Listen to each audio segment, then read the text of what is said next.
Ready. There I am again in the mirror. Right, here I come for our fourth tutorial for the most common exercises that I use in the HIIT workouts. So we did our kettlebell tutorial, we did a push-up, plank, a mountain climber tutorial, jump squat tutorial, and now I'm doing a V-hold tutorial. This is a really valuable exercise to learn to do well, that can be modified up and down and added on to in a variety of different ways.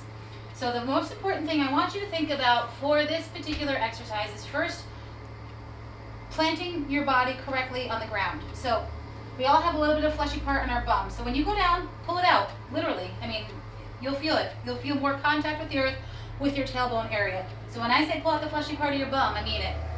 So pull it out, plant your tailbone, and then you're really engaged with the floor. Tailbone and skull to ceiling. And then from here, you're just gonna rock back to a nice boat position. Now first, I want chest open, right?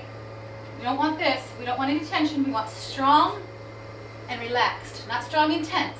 Tension is different than tense, right? So open chest, neutral gaze. I'm basically looking right at my feet. My chest is open, my core is engaged. If you find this too easy, the first progression would be to lengthen the legs. So when I say pulse, you can pulse like this. So you have a light touch in your hands. It's just, you're bracing yourself lightly. You're not holding yourself up. If you get tired, you return here. And then if you want more, you can release the hands, release the feet, and lengthen through that V all the way. So think about your arms and legs like levers here. The longer and further away from they get from the body, the more demand is placed on the core and the back. And then of course we can start moving through it in a variety of ways. We can bring resistance bands in. We can bring dumbbells in. We can do all sorts of things. But the first thing to do is get this body position correct, which is your calves are going to be nice and parallel to the floor, tailbone drilled in, core engaged. Now, oh, and your gaze. Boom. Not wandering around, always protecting your neck and keeping your spine neutral. So, the one thing that this exercise does do is it taxes the hip flexors. And pretty quickly. So these muscles are right in front of the hips. So sometimes when I stretch them before or after a HIIT workout, or even quickly in between exercises, that's what I'm talking about, right there, in front of that hip.